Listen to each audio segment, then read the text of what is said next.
The Seiko SNA411 is definitely a modern classic. I've owned one for over a decade now, so I thought I'd go ahead and make a video on it, but there's quite literally hundreds of basic reviews about this thing, so this is going to be more of a long-term owner's review, and I'm going to show off my collection of other quartz slide rule watches. And before we start, yes, Seiko discontinued this watch. Actually, everything here is discontinued except for the Casio EF-527. Now, the average person would call this watch way too busy and maybe even ugly.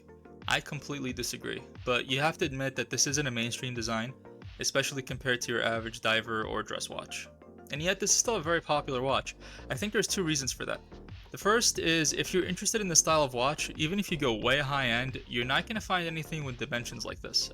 These tend to be big watches, and here we are with a lug-to-lug so short that the end links stick out. The SNA411 and the other Seiko option that we'll get to in a minute genuinely stand out with their sizing, even if you have like 10k to drop on a Navitimer. The second and really main reason why this watch got such a following over the years is back then, say around 2007 to 2015ish, this watch really stood out amongst the budget offerings at the time. For 250 bucks, there really wasn't much available that gave you a domed crystal, 200 meters of water resistance, a solid bracelet with solid end links, and a decent brand on the dial. These days though, it's got the unfortunate discontinued Seiko tax added, and I'm seeing some wacko prices.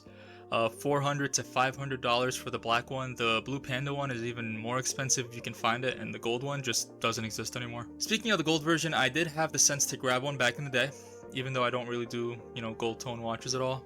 And there isn't a lot of content about it on YouTube, so I'm going to try to show it off as best as I can. I've owned this watch for a good long while, so let me get into what the wearing experience is like. The biggest draw of this watch to me is how it wears. The 44mm lug-to-lug centers it really nicely on even the smallest of wrists. The weird protruding yet still female end links extend that to about 50mm though, which is why a lot of people tend to dislike the bracelet on these. I don't really agree with that. I think it's a good bracelet. It does have some weird quirks, but I think that makes it fun to wear compared to your standard oyster style bracelet or whatever. It's 21mm all the way with no taper, but then it has this bizarre step down to 18mm at the last link. I don't really understand why. As far as I can tell, this bracelet is bespoke to this watch, so it's not like they were just using off-the-shelf parts for it. They decided to design custom end links, custom links, and then reuse an 18mm clasp from like a Seiko 5 or something. I just genuinely don't get it.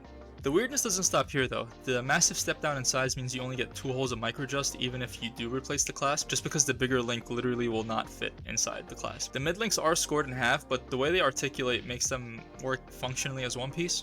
They're also flat, but the flanks are curved, so then you get this kind of awkward effect where you can see the unfinished bits in the middle of the bracelet, and it only articulates in one way, so it can sit kind of awkward if you're in between links. All this craziness does seem to be too much for the average person though, so you don't usually see these on a bracelet.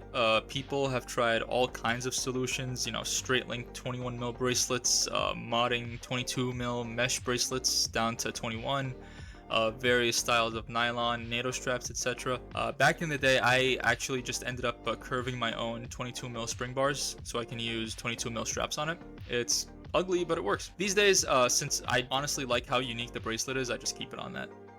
Now, more recently, there are the Uncle Seiko bracelets. They're a little dear at 100 bucks with shipping, but you get properly fitted end links and a more traditional oyster or presidential style look. I really need to get my hands on one of those because I don't think there's like a single review of them on YouTube. You'll notice I still keep the gold bracelet wrapped up.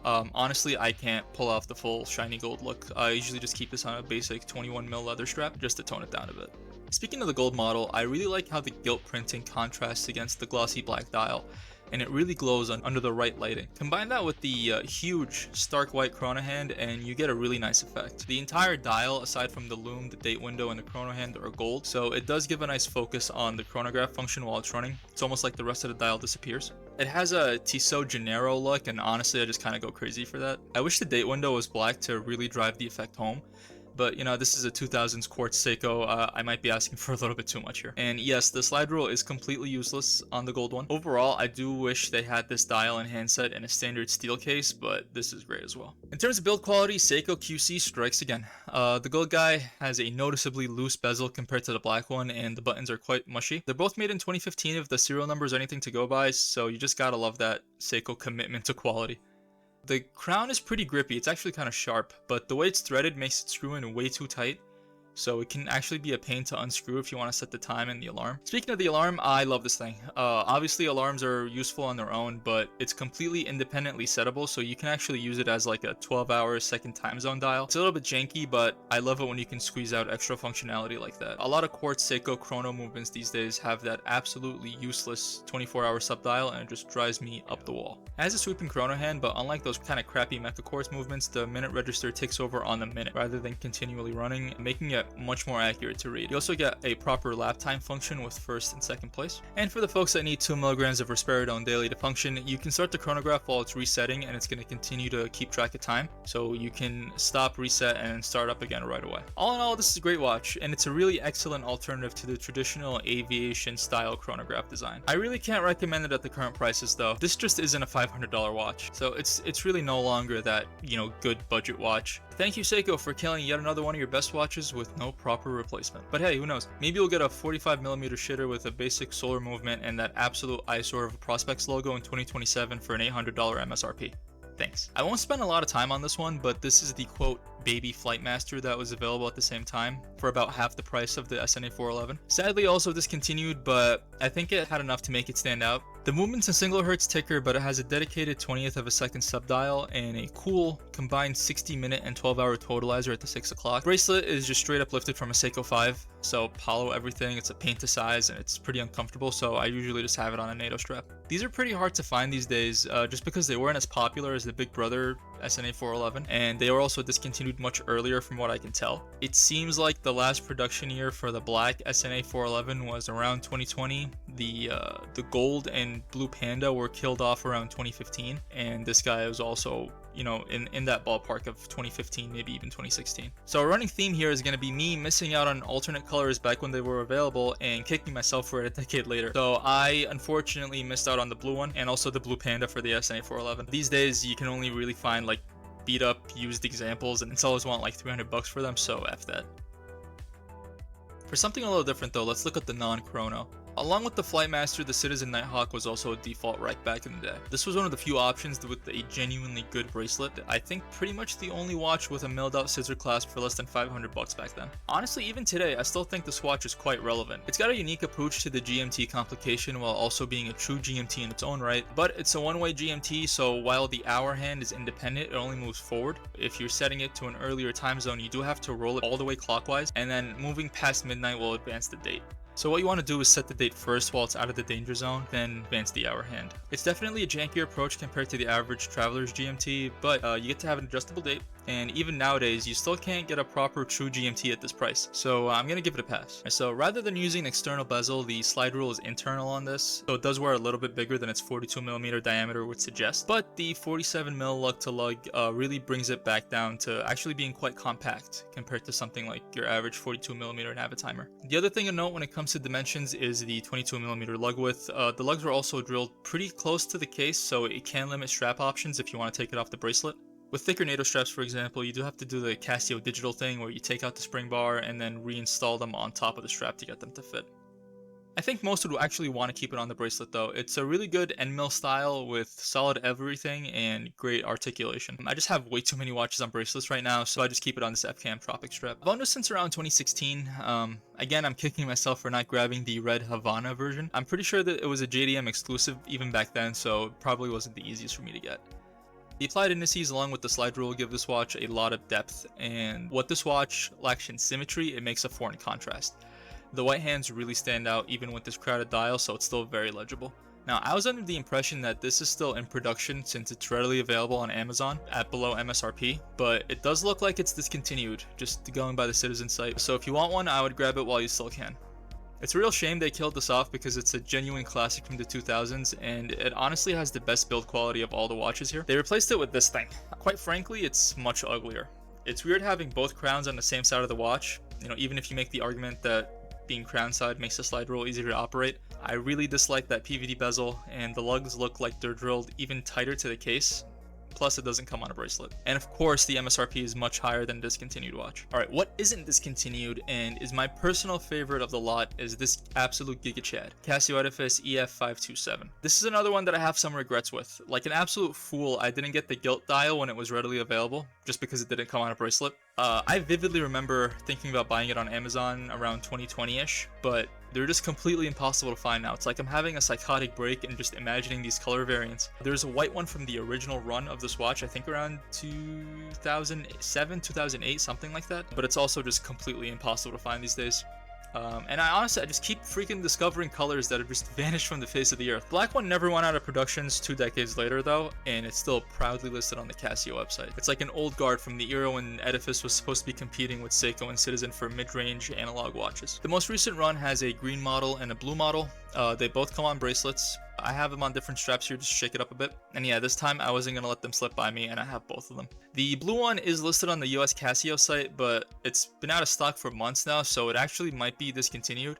I think the green one was a European exclusive, but it's kind of hard to tell. They're both on eBay and such, a little bit more expensive than the black one, but I think it's worth it to just grab them while they're available. Getting into the actual watch, it's absolutely the biggest out of the group. Lug to lug is a hair under 51 millimeters, and it's 44 on the diagonal. So we're definitely getting into more traditional Navitimer like sizing, but it's 11.3 mil thick with a really good downturn on the lug, so I'd say it's still very wearable even on a smaller wrist. The extra space really lets the dial breathe though, and combined with the applied indices and this really cool broadsword handset makes this a genuinely legible watch. There's some real excellent depth to this dial too. The tall faceted indices sit on top of the slightly sunburst but usually matte black dial. The subdials are sunken in just a little bit to give it a third layer. They also have concentric circle work, and they're framed with a polished steel ring that's actually quite catching when the light hits them. The 6 o'clock subdial is both the running seconds and the 20th of a second register when the chronograph is running. The subdial, I guess, is elevated, making the two different scales visually distinct. I love the approach to symmetry too. The indexes adjacent to the subdials are cut off diagonally and exactly enough to just barely miss the outer ring of the subdials. The appliques on the 3, 6, and 9 are the same size, with a slightly larger index at 12 for orientation. The final touch is that the inner time-telling part of the dial is framed, giving it more legibility and distinction from the slide rule. Of all these watches, this is my favorite. It's a shame about the weak lume and mineral crystal, but that's typical for a Casio at this price range, so it's not even worth complaining about. Even the bezel is scalloped and brushed at the top, polished at the sides, and it's polished even in the little depressions there. It's got a screw down crown with 100 meters of water resist, and I can vouch for that even after 2 battery changes. I've had this for over 10 years at this point, and while I do tend to baby my watches, it's held up really well, with the bracelet just taking the majority of the wear. Speaking of the bracelets, the end links are hollow, but they're shaped perfectly to the case. There's like quite literally zero movement or rattle at the end links, and this is after a decade of wear. It's bizarre. Hell, it's better than a lot of Seiko solid end link bracelets too. The links themselves are solid and fully articulating. They're fully brushed on the dial side except for the facets at the top and the bottom, and the sides are polished. Genuinely one of the most comfortable bracelets I own. I put it on a milled scissor clasp, but the stock stamped one is fine, if a little rattly. It takes a 20mm clasp, by the way, if you want to swap yours out. The movement is from Miyota, and it has a couple tricks up its sleeve. First is the 12-hour totalizer. No shitty 24-hour subdial ruining things here. Thank you, Casio. The hour and minutes don't take over, but they also snap back when you reset. When you pull the crown out to set the time, the movement will automatically move the running seconds back to 0 and hack it, making it really quick to set. That's actually a really high-end complication. Not too many watches have that. It also has a power saving mode where you can have the running seconds just stay at 0. If you don't like the quartz tick, you're really gonna love this. For me, having all the registers point to 12 when the watch is at rest is just very pleasing. So there's lots of little details here that give you confidence that this watch was a deliberate design, and it's not just a, trying to homage a Navitimer or anything. I'm really glad it's still around after so many years in production. To me, this is 2000s Casio at their very best. And I feel like the Edifice line lost that lately. The Genta S designs are great watches, but they just don't feel like a Casio, and the rest of the line just seems kind of confused. But spoilers for an upcoming video, they've been getting some of that good old energy back. There's one other relevant watch that I haven't shown you guys, and it's the Casio MTP 4500D. I actually bought this thing 8 years ago, and while it was a good watch, I remember thinking the 22mm lug width was kind of weird given the rest of the proportions, and I really disliked the font on those subdials. I ended up buying one while making this video, since the central theme seems to be regret and all. But yeah, other than those guys, there's really not much else. There's your usual like mushroom brand crap on Amazon, but this genre is just slowly dying off. It's sad. I'd like to have watches like this to wear while playing Ace Combat without spending $10,000 or strapping a 15mm hockey puck to my wrist. quartz just makes sense for this style. I really hope there continues to be accessible options for those that want to experience this. Damn, that was long. Let me know what you think. Tell me how much you hate these ugly busy watches or why you can't get enough of them. Leave a like if you liked it and subscribe for more watch content. See ya.